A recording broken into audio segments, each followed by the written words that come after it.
Buenas tardes. ¿Me escuchan, alumnas? Lorena, Marco, Ítalo, Benjamín, Aida, Andrea. ¿Me escuchan? Todo, doctor. Buenas tardes, doctor. Buenas tardes, sí se escucha.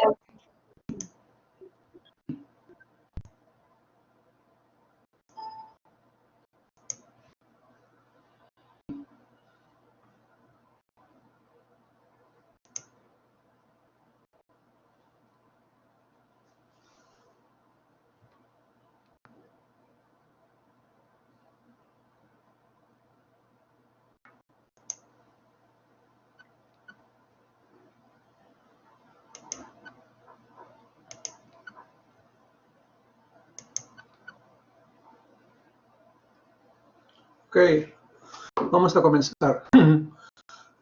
¿Ahora me ven? Ana Claudia, Andrea, ¿me ven? Sí, doctor.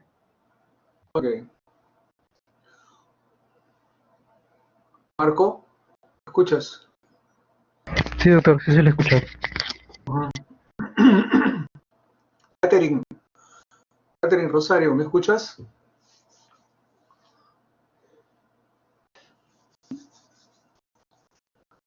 Sí. Tiene tu micro que no te escuche cuando hable, ¿ya? ¿Se acuerdan de mí, verdad? Ustedes están en el ciclo 11, ¿no? Sí, doctor. 11, ¿no? Entonces, conmigo sí tuvieron las clases presenciales el año pasado, ¿sí?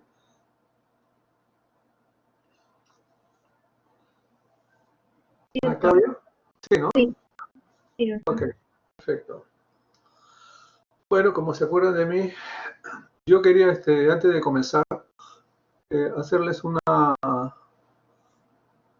algunas atingencias antes de comenzar. Yo tengo acá a mi lado, tengo todos los nombres, las caras de todos los que están presentes en el aula virtual ahorita. Ok. Y como ustedes ya me conocen, a mí me gusta hacer preguntas durante la exposición. Me refiero a eso, ¿no? Si yo hago alguna pregunta a algún alumno o alumna, veo que figura presente en el aula y no me contesta, entonces ya no le paso lista, ya está ausente. ¿Ok? Como ya los conozco, ¿no? Entonces figuran que están presentes y como dicen ustedes, pasan piola, ¿no? Entonces si no me contestan, a pesar de que figuran en el aula presente, ya están ausentes para mí. ¿Ok? Ese es para que no, si no se ponen a chatear, a ver lo que sea y como ya están presentes, creen que ya yo les voy a pasar lista. Bien, vamos a comenzar, ¿no? ¿Cuál es la última clase teórica que han recibido de obstetricia? Ítalo Basalar. La de, bueno, embarazos múltiples que hacía hace un rato. ¿Cuál es la clase última que han recibido? ¿Mm? ¿Me escucha, doc? No te he escuchado, ahora sí. Ya, le digo de la clase de embarazos múltiples que acabamos de tener esto hace un momento. No te escucho muy bien. Andrea Milagros, ¿cuál es la última clase que han escuchado de obstetricia? Sí, doctor, embarazo múltiple. Hace un ratito hemos tenido. Hace un ratito, embarazo múltiple. O sea que todavía no dan a luz. No han llegado al parto. Ya. Andrea, Parto, sí, ya hemos tenido. ya estuvieron la clase de parto. Muy bien, entonces vamos de frente ya para no perder tiempo. Vamos a hablar sobre lo que es la analgesia y la anestesia obstétrica, ¿no? Esta clase no figuraba en el syllabus y yo desde cuando ingresé a la universidad al tercer año me di cuenta, pues, ojeando ahí los syllabus, entonces ya la vengo dictando más o menos 8 o 10 años. Me parece que era una falta de respeto para las damas no hablar de esto. Bien. Entonces, no me voy a demorar mucho en lo que ya ustedes saben, solamente recordar, ¿no? Se define como parto la expulsión o extracción por cualquier vía de un feto superior o igual a un peso de 500 gramos o de gestación gestacional medida en 22 o más semanas, ¿no? De 25 centímetros de longitud y que está vivo, incluso puede estar fallecido, ¿no? Porque el harto es el hecho de salir del vientre materno. Aquí ya están las distintas formas de embarazo o de desarrollo fetal, ¿no es cierto? Okay. Para explicar un poquito de lo que se trata ahora, ¿no? Aquí tenemos, como ustedes saben, las etapas del trabajo de parto, ¿no? Es la primera etapa que tiene todas estas fases, ¿no es cierto? Primera, segunda y tercera fase, y la segunda etapa que es el expulsivo, y la tercera etapa que es el alumbramiento. Muy bien. La primera etapa tenemos lo que es la fase latente, ¿no es cierto? Cuando recién se inicia, ¿no? En tiempo, aquí hablamos de lo que es nulípara y la que es multípara. Entonces, en esta fase la nulípara puede estar hasta 20 horas y la multípara un promedio de 14 horas. En la fase ya activa ya, ¿no? La nulípara más o menos va a dilatar 1.2 centímetros por cada hora. En tiempo. La multípara, por supuesto, mejor, 1.5, ¿no es cierto?, cada hora. Entonces, esta fase puede durar entre 6 a 4 horas, 6 para la nulípara y 4 para la multípara. La fase del descenso, ¿no es cierto?, ya, la nulípara más o menos va a ser 1 centímetro por hora y la multípara el doble. ¿Qué quiere decir esto? Ahora lo vamos a ver, ¿ya? La segunda etapa, o sea, expulsivo, la fase para la nulípara puede durar de 90 a 120 minutos y la multípara 60 minutos. Y acá la etapa de alumbramiento, que esto es en minutos. Bien. Después vamos a ver esta fase más adelante cuando hablemos ya de la analgesia epidural. La pregunta es si es verdad o no es verdad que duele. Entonces, ¿no? ¿Existe o no existe? A ver qué dirá. El parto se acompaña de un intenso dolor, cuya sola presencia constituye una indicación clara para el empleo de una técnica analgésica, más allá de cualquier consideración de tipo médico. Esta frase ha sido hecha desde el año 93, hace muchos años, ¿no? Casi 30 años, por la revista del British Journal de Anestesia y Ginecología. ¿Ya? Yo quiero preguntar aquí a todos a las alumnas mujeres, por supuesto, si alguna de ustedes es mamá. Díganos que yo soy el único que escucho. Ya, entonces que ninguna es mamá. Muy bien. ¿Sí? Lorena. Ah, no. Muy bien. Perfecto. Vamos adelante. Entonces definimos que sí, dolió. Entonces, ¿no? Veamos ahora los componentes del dolor. ¿Por qué duele? ¿Y cómo? ¿Cuál es la vía? ¿Cómo se origina? ¿Ya? La primera fase del trabajo de parto se considera, ¿te acuerdas? El año pasado hicimos la clase de, ¿no?, anestesia y hablamos de dolor, ¿no es cierto? Analgesia. Bien. Y hablamos de que, ¿no?, el dolor somático tenía dos tipos de dolor básicamente, el visceral y el somático, ¿no? Entonces, en la fase de parto hay un dolor visceral, lógicamente que estamos dentro del útero, estamos hablando del útero, es una víscera. La dilatación del cervix y la formación del segmento, o sea, en base a la dilatación del cervix y la formación del segmento, ¿no? Entonces ya saben lo que es segmento porque ya han hecho parto. Aquí es un dolor básicamente visceral. Conforme va avanzando el trabajo de parto, se suma ya un dolor somático, ¿cierto? Porque, ¿qué pasa aquí? ¿Por qué ya somático? Extensión del piso de la pelvis de la vagina del perineo. O sea, el niño está encajado y ya está en el tramo final. Entonces quiere decir, sin que deje de ser, por supuesto, visceral, ¿no? Sin que deje que todo esto rojo es la parte visceral y esta es la parte somática. O sea, ya aquí tenemos la vagina, etcétera. El piso de la pelvis se distiende, entonces aquí ya es dolor netamente de músculo, es cierto? Las raíces que están en S1, S2, y como el útero sigue dilatado, entonces también es visceral y a su vez somático, ¿no? Entonces, eso para que no se confunda, ¿no? Bien. ¿Por qué eso? Porque hay estiramiento de las raíces, ya que el niño va a entrar al conducto para salir, ¿no es cierto? Entonces produce el estiramiento de estas zonas, músculo con raíces y todo, y se va a producir el dolor. Entonces aquí el dolor ya tiene dos orígenes, ¿no? El dolor del parto puede hacer en una experiencia sea desagradable para la madre, lógicamente. Las contracciones que se perciben generalmente son muy dolorosas, ya lo hemos dicho anteriormente. Este varía en cada persona y se relaciona con los embarazos anteriores, compañía, apoyo, etc., ¿no? Entonces, como ustedes saben, el dolor, si bien es cierto que es demostrable, también es muy subjetivo, porque el único que siente el dolor es la persona que dice yo siento dolor, y no el doctor o la partera o quien sea, ¿no? Ni siquiera la misma mamá. Entonces, la compañía de alguien, en la mayoría de los casos, las chicas les gusta, quieren, piden estar acompañadas de sus mamás, ¿no? Si no está la mamá en este mundo, una hermana, una tía, pero alguien que represente esa posición. El apoyo del esposo, de la pareja, ¿no? En mi tiempo se decían esposo, ahora dicen pareja. Bueno, son cosas de la vida. En el postparto el dolor pasa desapercibido por la alegría de ser madre, ¿no? Entonces, dicen, ¿no?, los ginecobstetras, que este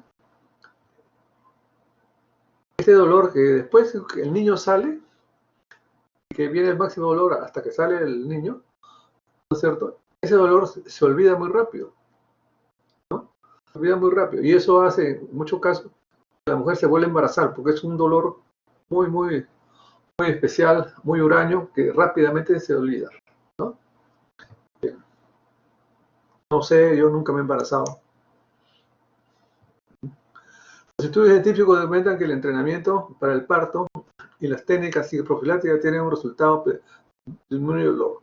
Hablamos el año pasado de cómo se manejaba el dolor, ¿se acuerdan? ¿No? Hicimos una FGD, el dolor era un dolor físico, etcétera, medible, demostrable, pero también que iba acompañado de algo más, que se acuerdan era el estrés. Pusimos una máscara de la cultura mochica, se acordarán ustedes, lo deben tener. Entonces hay dos componentes, el dolor físico y el miedo al dolor, que viene a ser el estrés. Entonces aquí hay dos cosas que suman para incrementar el umbral del dolor, ¿no? El dolor en sí, ¿no? Por lo tanto, la humanidad, como hablamos el año pasado, siempre ha tratado de buscar y de demostrar que tenía dolor, ¿no? De la época de Adán y Eva, si queremos, ¿no? Sobre toda la vida, las guerras, los combates, y una serie de cosas, las enfermedades, ha dejado en pintura, rupestre, cuevas, trepanaciones, qué sé yo, manifestaciones de que ha habido dolor. Hay una serie de huacos en el Museo de Historia Natural, en el Museo de Pueblo Libre, ¿no?, sobre la evolución del parto, etcétera. Es muy interesante, ¿no? Y ahí hay expresiones de dolor que manifiestan las madres de aquella época. Por lo tanto, siempre se trata de buscar, por un lógico natural, alguna forma de disminuir el dolor, ¿no es cierto? Hay muchos métodos, ¿no? Lo vamos a ver más adelante. Bien. La intensidad del dolor en sí no es evaluado por métodos objetivos. O sea, yo puedo saber que duele o no duele, me puedo dar cuenta, ¿no? Pero la única persona que lo va a sentir es la persona que lo está reiteradamente lo está sintiendo. Es la única forma, ¿no? Okay. Hay métodos fisiológicos y electrofisiológicos que se puede demostrar. Pero qué tanto al final solamente la persona que lo siente. Reynolds nos dijo, solo la parturienta sabe mesurar, estamos diciendo, ¿no? Qué tanto le duele. Para evaluar, igual el año pasado usamos una serie de formas y métodos, ya hemos visto también electrofisiología, etcétera, ¿no? Pero también hay lo que se llama la escala verbal simple, o sea, si me duele mucho, me duele poco, o sea, decirlo, ¿cierto? Etcétera. Y la escala de calificación numérica, y la escala de evaluación, esto que lo vimos el año pasado también, la escala de evaluación analógica. Entonces, aquí vemos, ¿no?, esta figura que el año pasado, ¿no? Nosotros, como ustedes saben, Les digo, por ejemplo, de que los exalumnos que salieron en diciembre del año pasado, hicieron su tesis en febrero, presentaron, etcétera, y se titularon, pero como se dice, a empujones. Y les dieron el título así, pues ya, como se dice, ya, vaya.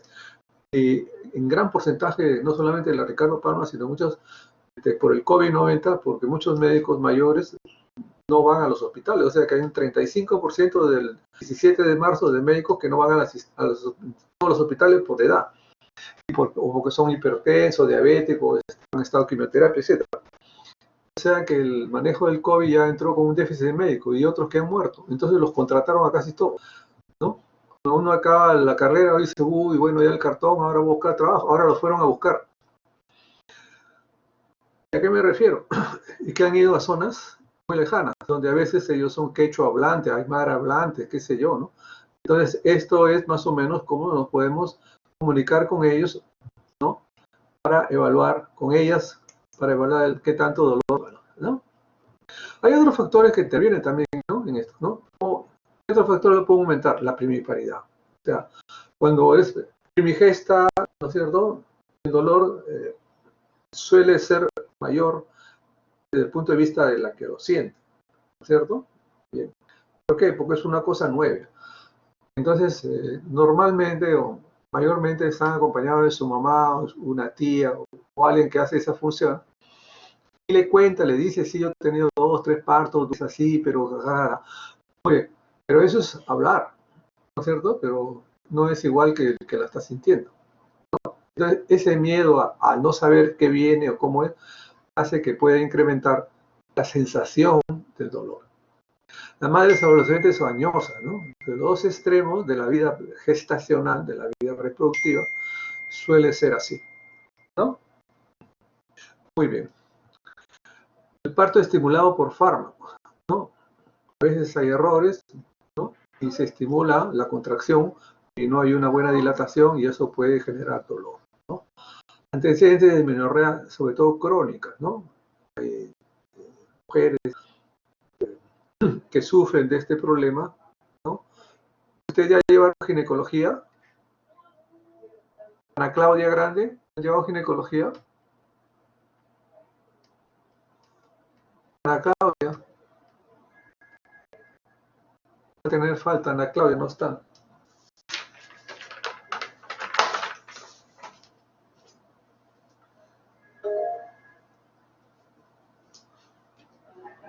Habla, Ana Claudia, te escucho. No te escucho. Doctor, sí, Sí, disculpe, tuve un problema con la computadora. claro. Están ahí y creen que yo no me doy cuenta, ¿no? ¿Ves? Contéstame lo que pregunté. Em, ¿Qué pregunté? sí, doctor, estamos llevando, en este momento estamos llevando ginecología y ¿Qué cosa es dismenorrea, Ana Claudia?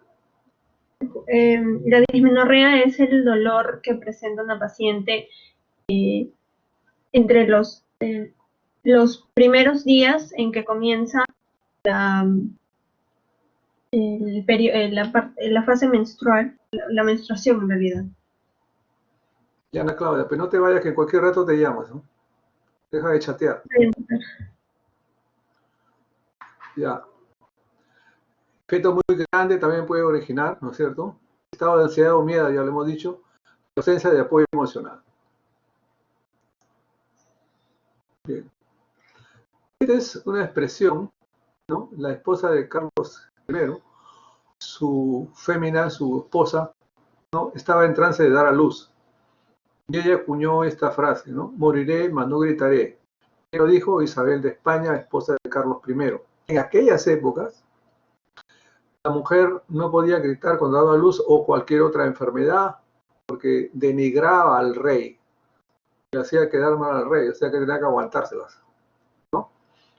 Más aún en el momento de dar a luz, ¿no? De ser madre, ¿no? Imagínense la mentalidad de aquella época, ¿no? Entonces esto, por ejemplo, aquí está ella, ¿no? Quien es esta es la matrona que está toda despeinada, sudando y no sale el futuro rey. Estos son los consoladores, ¿no? Estos de acá, ¿quiénes son? Son unos bufos o payasos que están tratando de hacerla reír para ver si así le pasa el dolor. Y estos de acá son los que están esperando la placenta, ¿no? Este cuadro famoso está en el Museo de Arte, ¿no? Allá en Washington. Bien, es así como se explicaba, ¿no? Entonces, ustedes ven aquí, ¿no? Es una niña, entonces esta criatura, que tendrá 13, 14 años, no está mentalmente preparada para ser madre, menos para pasar por el trance del dolor. O sea, esos embarazos así de discoteca por la noche no son buenos, ¿no? Entonces crean una gran emoción de tener a sus hijos en sus brazos, ¿no? Las va a embargar, pero se mueren de terror, ¿no? Por pasar por ese trance de dar a luz, ¿no? Generalmente estas chicas son pobres y no tienen dinero para hacerse tratamiento de analgesia del parto. Entonces el estrés complica mucho, ¿no? No solamente este dolor, sino cualquier tipo de dolor. ¿Ok? Bien. ¿Qué cosa puede disminuir? Ya multiparidad, ya esta PC, no, dice ya es el cuarto, el quinto, ya como que me voy a ver Star Wars, ¿no? No pasa nada. Muy bien.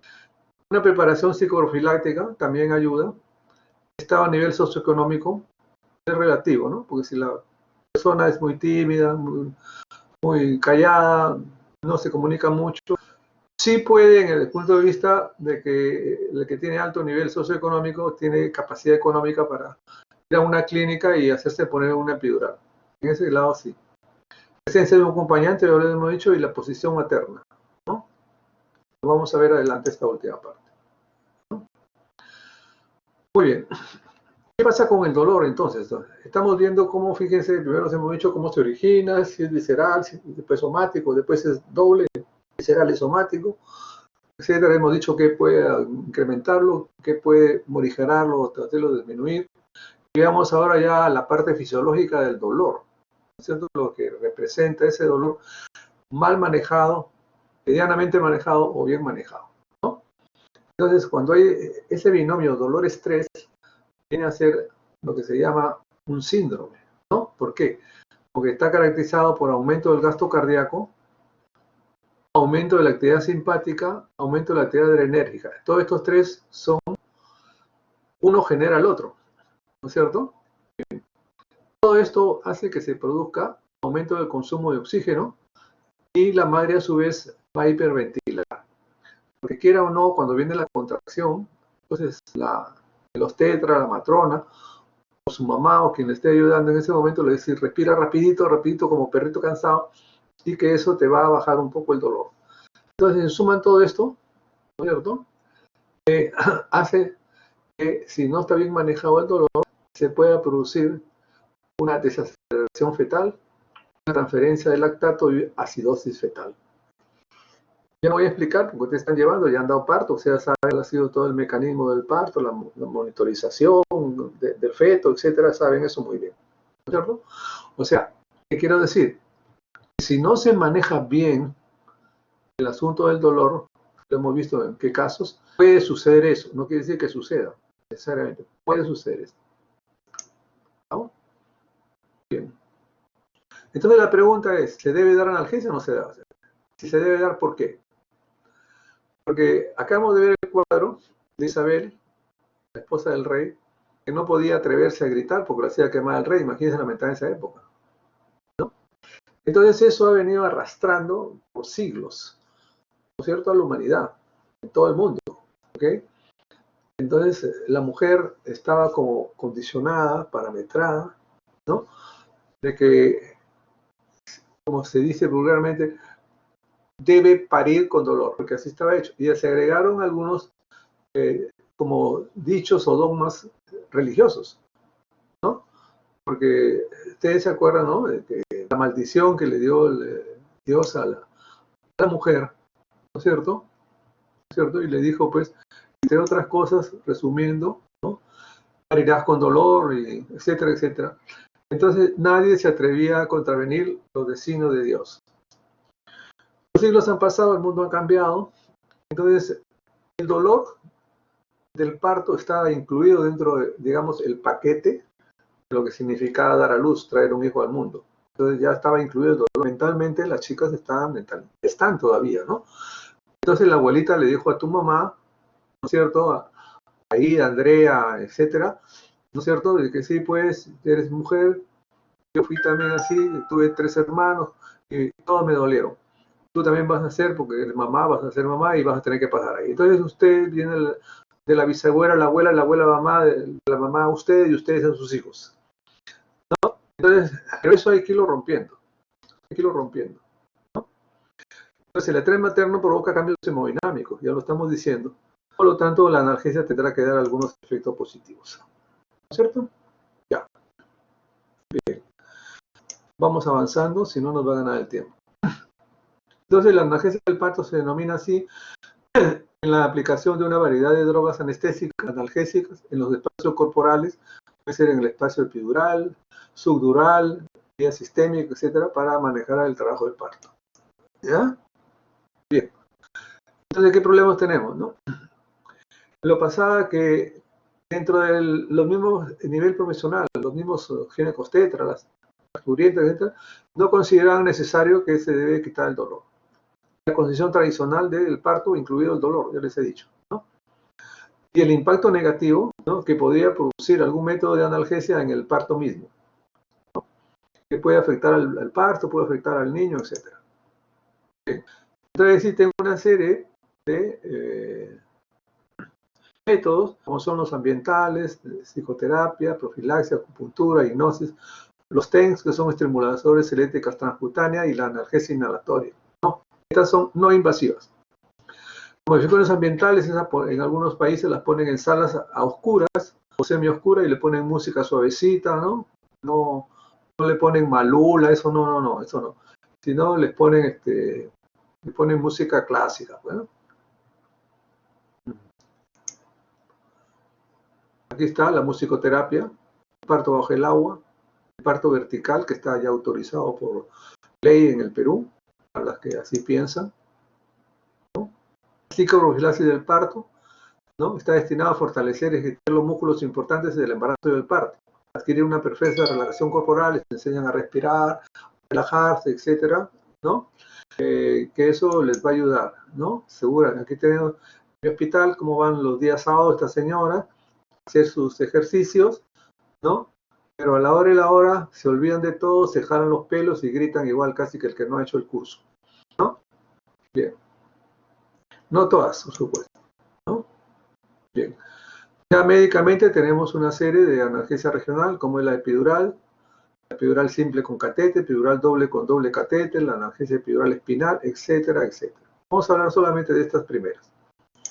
Muy bien. Un tipo, el más simple. Esto se utiliza ya prácticamente cuando la paciente viene, más que todo en las multíparas, cuando viene ya casi coronando, o sea, ya no hay tiempo de ponerle epidural, ¿no? Desgraciadamente todavía se sigue viendo, ¿no? Personas que no les gusta ir al médico, que tienen creencias religiosas, que los médicos no le tienen que ver sus partes íntimas a las mujeres, maridos celosos, qué sé yo, ¿no? Entonces, ¿cómo mi mujer vaya a enseñarle partes íntimas al doctor todas las semanas, 15 días? No, entonces no va. Y por una serie de razones. Entonces llegan ya en expulsivo, ¿no? Y de repente hacen un examen y ven que es un feto grande, va a haber que poner force, etc. Entonces esto lo hace el mismo obstetra, ya que ese es el bloqueo paracervical, ¿no? O del nervio pudendo se hace ya directamente porque ya no da tiempo, el bebé ya está coronando. Eso si ustedes no son obstetras, ustedes como médico general tienen que saber hacer esto. Tienen que saber hacer esto. Porque si van a ir a dar, como yo les decía, allá a hacer su serum al cerro, ahí no hay obstetra, ni anestesiólogo, ni nada. Ustedes tienen que hacerlo todo. Por lo tanto, tienen que hacer, ¿no? Los criterios para hacer la analgesia del parto, el primerito es la aceptación escrita. O sea, la autorización informada y firmada y autorizada por la paciente, ¿ya? El trabajo activo, la presentación debe estar encajada, si no, no se puede iniciar, todavía no se debe empezar.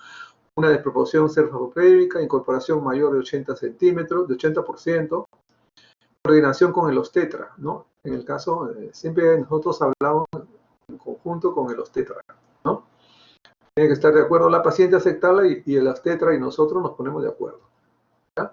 Y tiene que ser una dilatación entre la primípara que puede bordear 5 centímetros más o menos promedio y las multíparas 3 a 4 centímetros de dilatación del cuello. Muy bien. Entonces acá tenemos, ¿no? Igual el consentimiento informado, ¿no? Siempre haber un evento adecuado para la sala de dilatación, coger una vía, por eso hacemos, se llama poner catéter, ¿no? Y transfundir un volumen de 400 a 500. Para la posición de colocar la anestesia se debe poner en colateral izquierdo, y esto permite, o sentada, es mejor, lateral izquierdo, que evite la compresión aortocava, porque esto le va a quitar flujo sanguíneo al útero y el bebé, el feto, puede sufrir, ¿ya? Bien, esto lo leen ustedes, ¿no? Se refiere a las drogas, si pasan o no pasan. En resumen es que todos los anestésicos y analgésicos pasan la barrera placentaria y pueden afectar al feto, ¿ya? Entonces, incluso los opioides, ¿no? Los relajantes musculares no, muy difícilmente, si no el niño nacería en apnea. ¿Vamos? Bien. Entonces esto es los opioides, lo vamos a ver ahora en la explicación que se adiciona, ¿no? A la anestesia. Ahora el año pasado que hablábamos sobre la silocaína más epinefrina. Bueno, en este caso podemos usar silocaína simple, silocaína con epinefrina y podemos adicionar un opiáceo como el fentanilo. A eso se refiere esa lámina, ¿ya? De la técnica, cómo se pone, sentado, y del cúbito lateral, ¿no? Ya hemos dicho del cúbito lateral, ¿no? ¿De qué lado es? Bien. Las indicaciones para hacer analgesia, ¿no? Dolor y estrés materno, solicitud de la paciente, ¿no? En este caso, el solicitud de la paciente, bueno, en muchos sitios lo piden, pero el ministerio, el MINSA no lo da, pues, ¿no? Las clínicas privadas sí, ¿no? Obstétricamente, la distocia cervical, la incoordinación uterina, ¿no? Y todo eso es el inicio perinatal, ¿no? Un embarazo doble, instrumentado, ¿no? Lo que es alrededor de lo que es el parto, ¿cierto?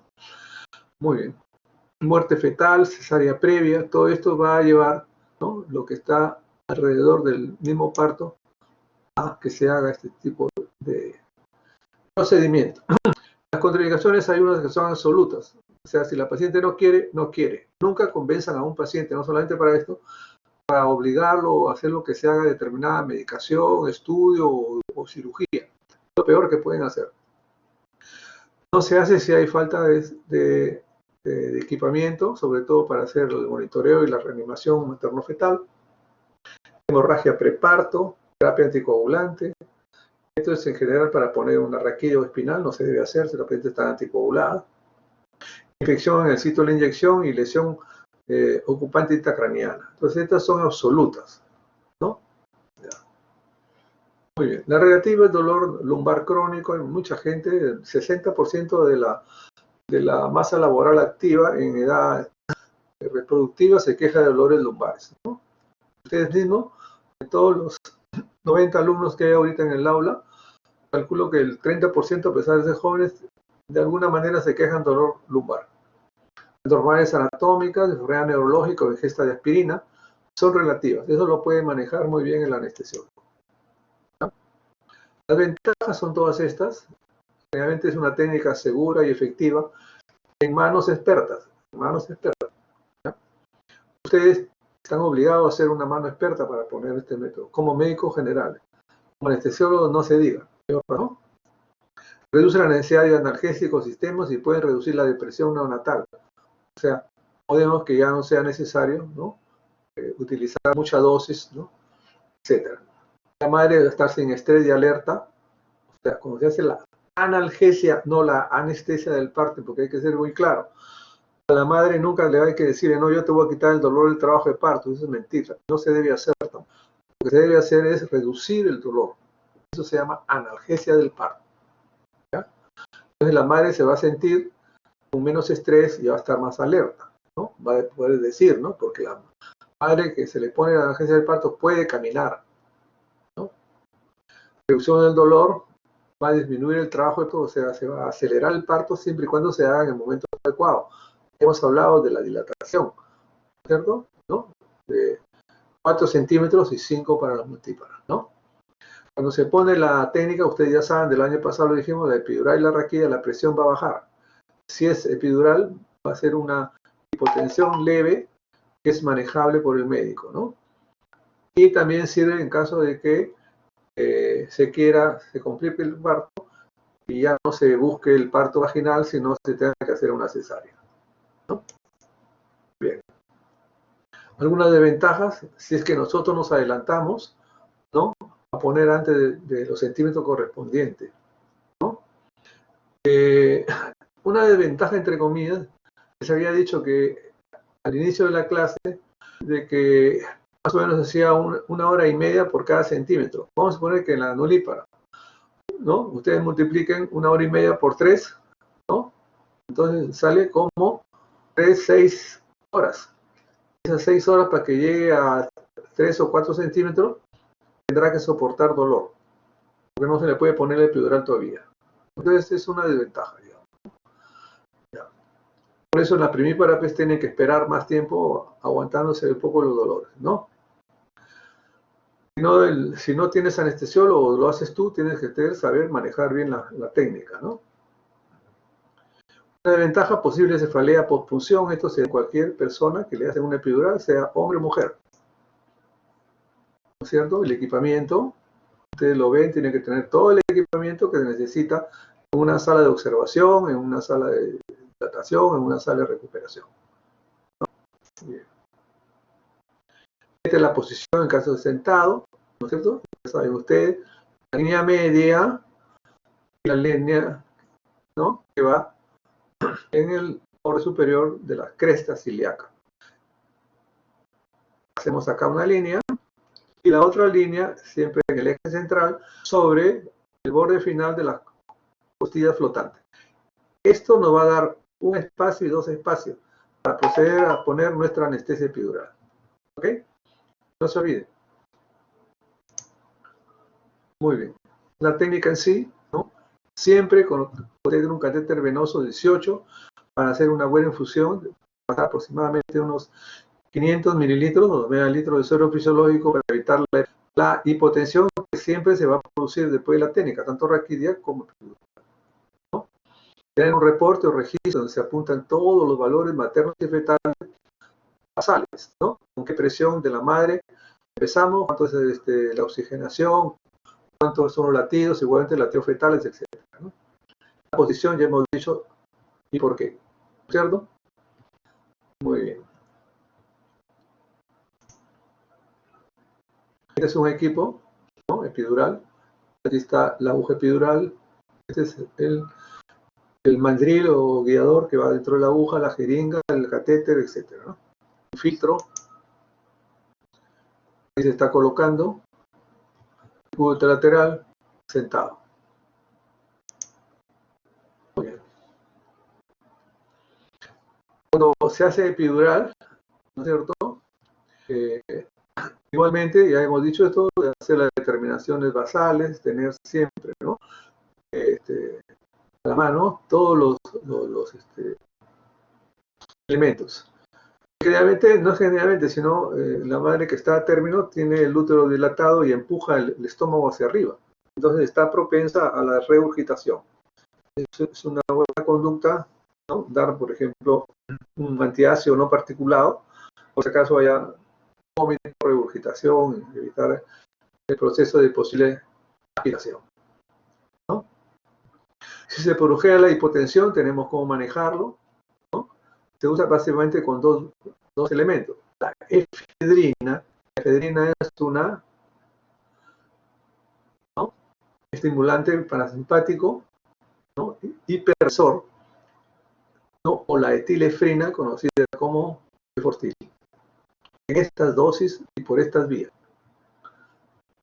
Tener cuidado con los fluidos intravenosos, tampoco, porque hay pacientes que pueden venir con preeclampsia y no por mantener una buena presión vamos a sobrehidratar a un paciente, ¿no?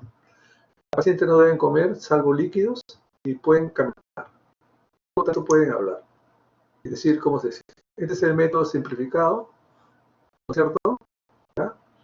Se puede utilizar lidocaína al 1 o 2%. Este es en el caso de que nosotros elijamos utilizar la lidocaína. Básicamente se pueden usar dos drogas, la lidocaína y la bupivacaína. La lidocaína puede ser al 1, 1.5 o 2. En el mercado nacional solo existe 2%. O sea, nosotros podemos diluirlo, ¿no?, a mitad y en una concentración menor.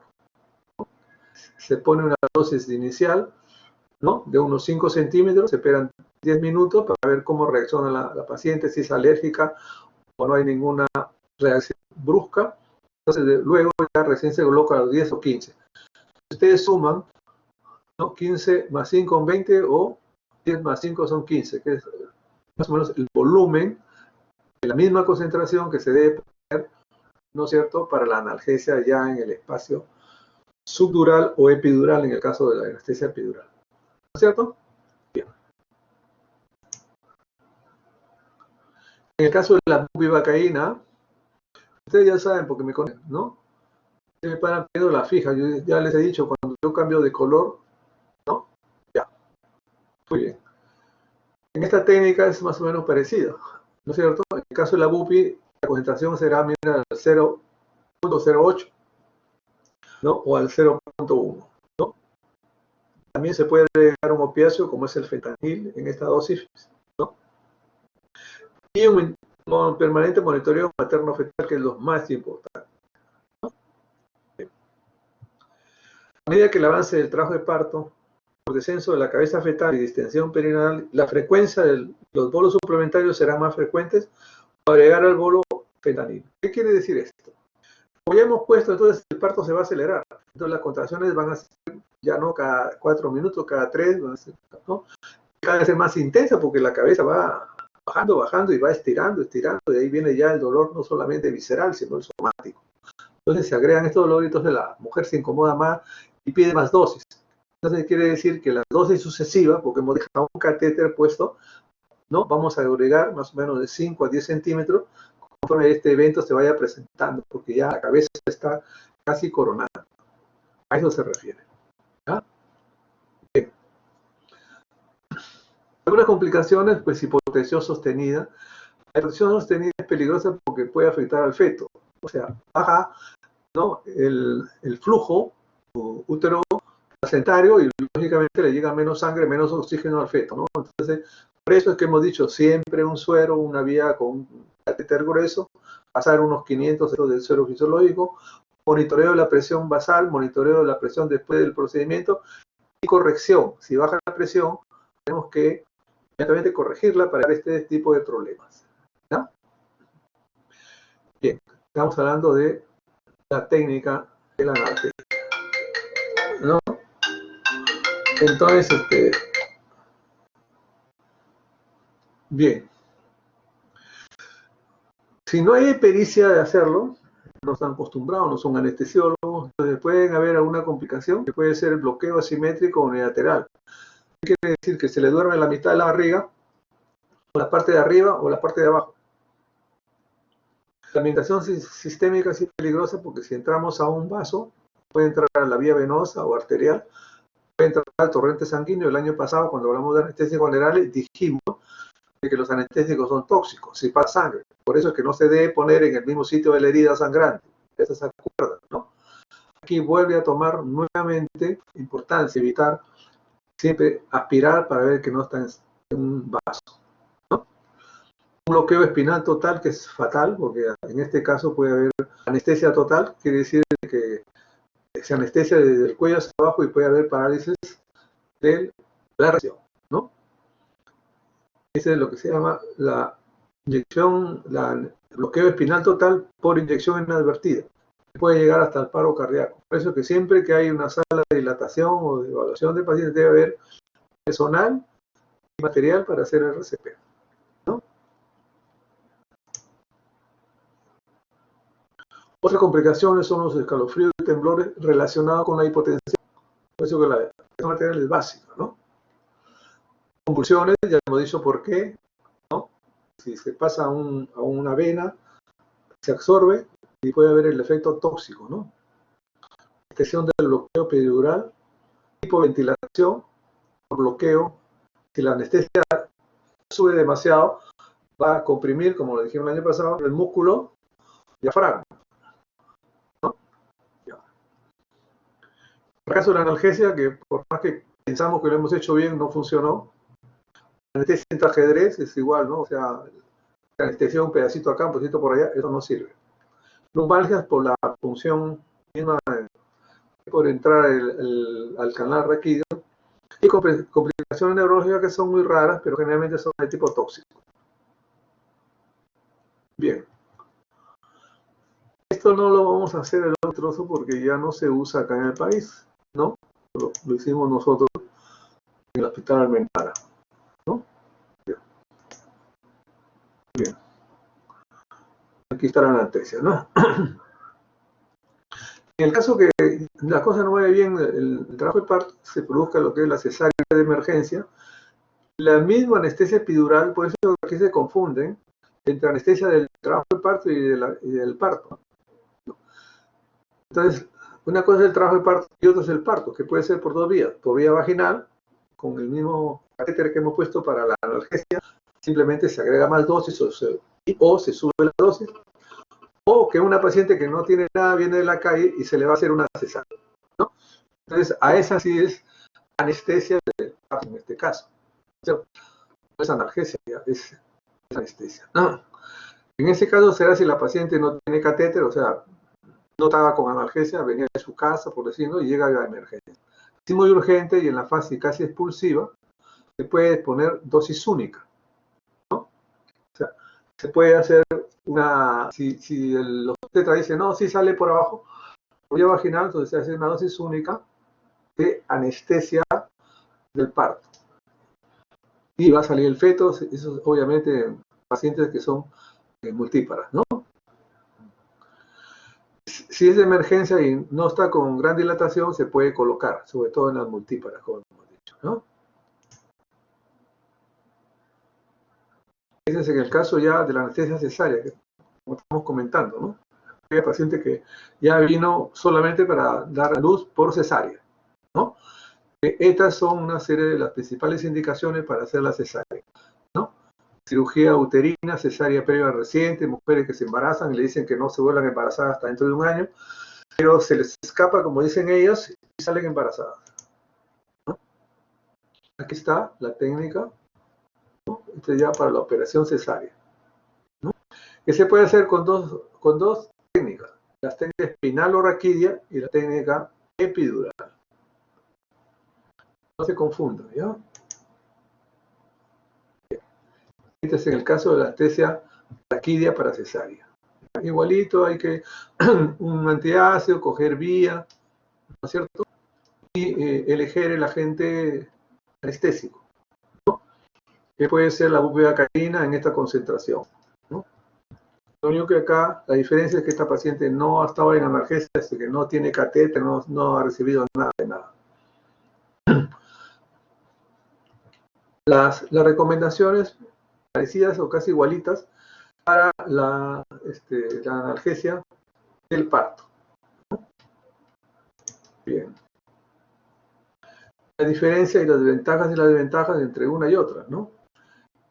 La raquidia o espinal tiene un periodo de latencia muy corto, ¿no? Es muy simple, la meditación es mínima, ¿cierto? En cambio, la epidural además tiene mayor riesgo de hipotensión, ¿no? Mayor frecuencia de vómitos, etcétera, ¿no? Entonces, la vía es, entre comillas, más peligrosa, más desventajosa que la epidural. Este es todo lo que debemos hacer para poner anestesia epidural. Igual, el agente anestésico, sea en lidocaína, sea en bupivacaína, puede ser a esta concentración o a esta, ¿no? En general, escuchen bien, ¿ya? Esta pregunta generalmente la hacen cuando van a hacer el ENAM, ¿no? Tanto para la epidural como para la espinal, la dosis tanto del agente anestésico general, sea lidocaína, bupivacaína o la que sea, en el caso de la mujer embarazada es más o menos de 30% menor de una paciente no gestante. por ejemplo, de un hombre que va a ser operado de apéndice. En el caso de la mujer, cuando es para cesárea es 30% menos que la dosis que debería corresponderle de acuerdo a su peso. ¿Ya? Ya esto lo hemos explicado, qué agentes se usan, ¿no es cierto? Lo mismo, coger una vía, ¿no? O tratar el vaciamiento gástrico, un antiácido, bomba de protones. ¿Ya? La tendencia del útero hacia la izquierda, ya hemos dicho por qué, ¿no? Bien. ¿Por qué? Porque el útero crecido puede retener hasta el 17% del volumen sanguíneo total. Entonces, por eso, le quitamos sangre y oxígeno al feto. ¿Ya? Esto ya cuando son, no, digamos que explicárselo mucho a ustedes, porque esto ya es del ginecobstetra, ¿no? Operación cesárea, ¿no? En el caso de urgencia. Ya vamos a terminar, vamos a detenernos mucho en esto, este es ya cuando son pacientes que cesárea por eclampsia, ¿ya? Que viene por sangrado vaginal, en casos de emergencia, no lo maneja el médico general, si lo ve el especialista, pero a manera de cultura, ¿no? Pacientes eclánticos, preeclánticos, esto no cae ya dentro del ámbito del médico general. ¿Okay?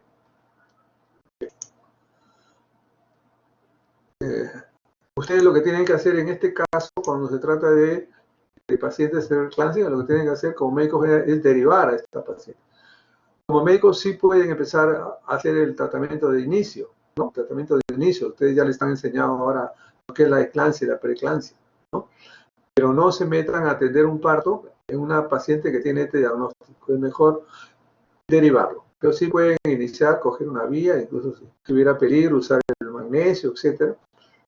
Hasta ahí nomás. ¿Ya? La sobrehidratación, pacientes que hemos dicho que el útero hace levantar en los pulmones, no hay mucha excursión. Si sobrehidratamos, también podemos decir, ¿no? Un edema pulmonar o cerebral que va a comprometer, obviamente, la respiración, la oxigenación de la madre y del feto, ¿no? Bien. El estrés o diestesia, el sufrimiento fetal, ¿no? Representa un alto riesgo del médico y la madre y el feto, alto riesgo que tiene aspectos médico-legales para el obstetra y el anestesiólogo. Nosotros tenemos que saber trabajar porque tenemos dos realidades, dos pacientes diferentes, uno que pesa 3,5 kilos y otro que pesa 50, 60 kilos. ¿No? En caso de estrés fetal crónico, se puede administrar con seguridad anestesia regional o general, manteniendo la precaución, una buena vía, parámetros, evitar que baje la presión, y si baja, se corrige, se oxigena, etcétera. Entonces no debe pasar nada. Pues hemos dicho que estos métodos son buenos, son beneficiosos para las madres en esta condición, pero hay que saberlos manejar. ¿Ya? Bien. Esto no lo van a ver ustedes, ¿no? Anestesia general solamente en la paciente eclántica o preeclampsia, que viene por serios problemas hemodinámicos, porque generan la eclampsia y gran hipertensión, incluso habían hecho derrame cerebral con hipertensiones. Muy bien. ¿Alguna pregunta, alumnos? ¿Quedó todo claro? ¿Algo que quieran? Aprovechen ahora porque ya me están pidiendo las preguntas. Espero que les haya servido. El médico debe saber manejar sus pacientes como médico general. Hay sitios donde no hay obstetra ni obstetriz, nada por el estilo, y el médico está solo y tiene que hacer de obstetra. Es orientar a sus pacientes y saberlos derivar hacia dónde deben ir de acuerdo a su estado real de salud, ¿no? Y saber atender un parto, por ejemplo. Desde las peores condiciones, ahí en el cerro, ¿no? No hay campos estériles, se hierve una sábana en una olla como para cocinar y se atiende con eso, ¿no? Hasta trabajar en un centro de salud. ¿Alguna pregunta? ¿Algo que les haya quedado no muy claro? Vilga Espinosa, ¿todo está bien? Vilga. No está Vilga, está bien. La payamos a Vilga. Carolina Suárez, ¿qué dice? Carolina Isabel Sáenz. Tampoco está Carolina. Sí, doctor. Sáenz, aquí estoy. ¿No está claro? Claro. ¿Seguro? ¿Ah? ¿Se entendió todo? No te oigo.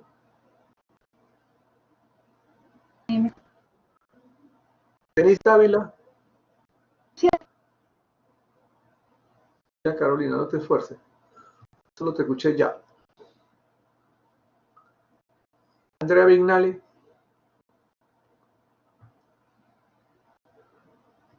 Andrea Milagros. Sí, doctor. ¿Todo bien? Muy Sí. bien, Andrea. Te agradezco. Perfecto. Ya.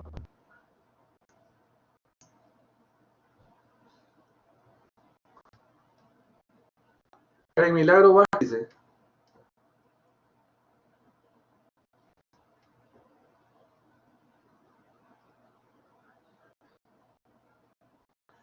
Kevin Brian Guzmán. ¿Todo bien? Kevin, Sí, doctor. Sí, doctor. ya. No te embaraces nomás. Irene Orlando Cabanillas. ¿Qué dice Irene? Irene. ¿No estás, Irene? ¿Está chateando, Irene?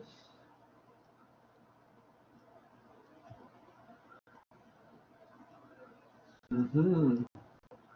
La apoyamos a Irene, ¿no? Jesús Andrés Prado, ¿qué dice? ¿Todo bien? No está tampoco, falta. José Andrés Paul, Todo claro, doctor. Juan David Sosa.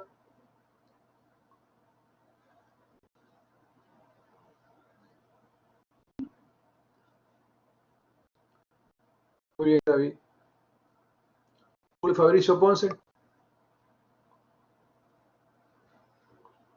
¿No está Ponce? Karen Milagro, ya le pusimos falta, no está. Caterín Rosario. Todo claro, doctor, presente. Muy bien. Kevin Guzmán. Todo claro, doctor. Kimberly Eliseo Mauricio. Sí, doctor, todo claro. Laura Isabel Romero. Todo claro, doctor. Laisa Lisbeth Chávez. Sí, doctor, todo claro. Lorena Fabiola Miranda. No está Lorena, ¿ves? Muy bien. Muy bien, Lorena. Facundo. Facundo. No está Gramajo. Los Angélica Jiménez. Todo claro, doctor. Mayori Segarra. Todo claro, doctor. Marco Antonio Grimaldo. Todo claro, doctor. María Itel Paxi. Sí, sí, doctor, todo claro. Ay, Lorena. Ay, Lorena, vuelve a repetir tu pregunta.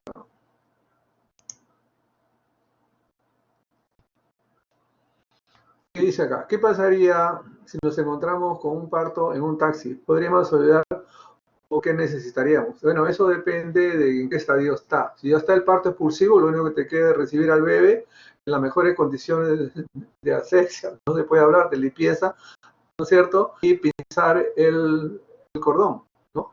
Si ustedes ven que la cabeza está saliendo, se ve el pelito del bebé, todavía te da a llegar al primer centro de salud más cercano.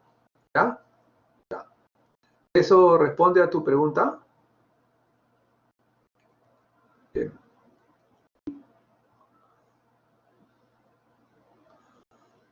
Muy bien.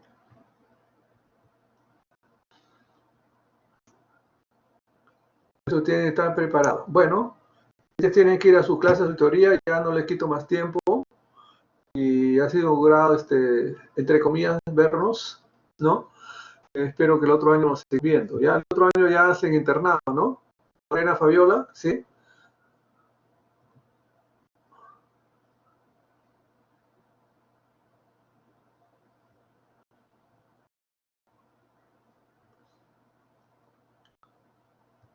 Caterina Rosario, Casani,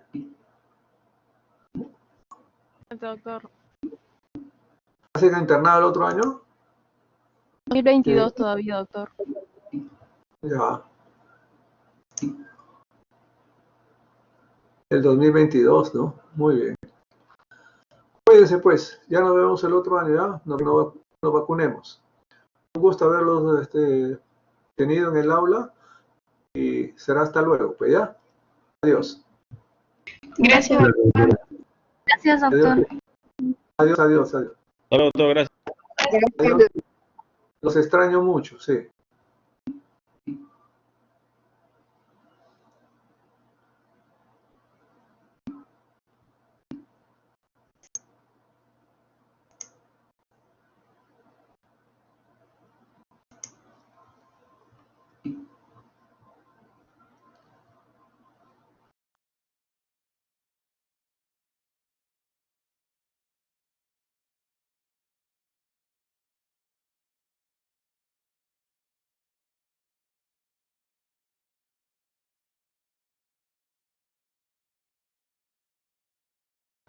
Sí, gracias. Puede tener la grabación.